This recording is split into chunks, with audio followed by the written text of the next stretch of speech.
રાંદેર પોલીસે પેટ્રોલિંગ દરમિયાન બાતમીના આધારે જિલ્લાની બ્રિજ પાસેથી મોપેડ પર એમડી ડ્રગ્સની ડિલિવરી કરવા જતા 3ને ઝડપી પાડી લાખોની મત્તા કબજે કરી હતી। રાંદેર પોલીસ મથકનો સ્ટાફ પેટ્રોલિંગમાં હતો ત્યારે બાતમીના આધારે રાંદેર પોલીસે જિલ્લાની બ્રિજ પાસે ફઝલ એપાર્ટમેન્ટ સામેથી મોપેડ સાથે 3 આરોપીઓ સુલેમાન કરવા, જાવેદ શેખ અને એઝાઝ સૈયદને ઝડપી પાડ્યા હતા।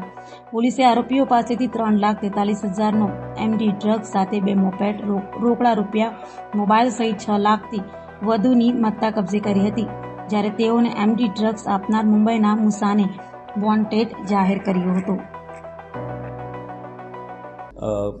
આજરોજ રાંદેર પોલીસ સ્ટેશન દ્વારા નાર્કોટિક્સ એક્ટ અન્વયે એક ગુનો દાખલ કરવામાં આવેલો છે। એમાં 3 આરોપી અટક કરવામાં આવેલ છે, જેના નામ છે સુલેમાન ઉર્ફે SK ફારૂક, બીજો એક આરોપી છે મોહમ્મદ જાવેદ ઉર્ફે ગુડ્ડુ મોહમ્મદ જુબેર અને ત્રીજો આરોપી છે એજાજ અયુબ શેખ।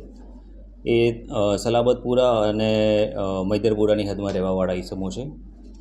રાંદેર પોલીસ સ્ટેશનને માહિતી મળેલી હતી કે આ લોકો નાનો છૂટક જથ્થો લાવી અને માણસોને વેચે છે। એ આધારે એમણે જિલ્લાની બ્રિજ પાસે ધર્મોરા સર્કલ છે ત્યાં આગળ ચેક કરતાં આ 3 ઈસમો મળી આવેલા અને એમને ચેક કરતાં એમની પાસેથી ખિસ્સામાંથી આ 34 ગ્રામ જેટલો મેફેડ્રોન ડ્રગ્સનો જથ્થો મળી આવેલ તથા 2 મોપેડ વાહન ગુનાના કામે અને 60,000 રૂપિયાની આસપાસ રોકડ રકમ એટલું ગુનાના કામે સીઝ કરવામાં આવેલો છે અને ગુનો દાખલ કરવામાં આવેલો છે।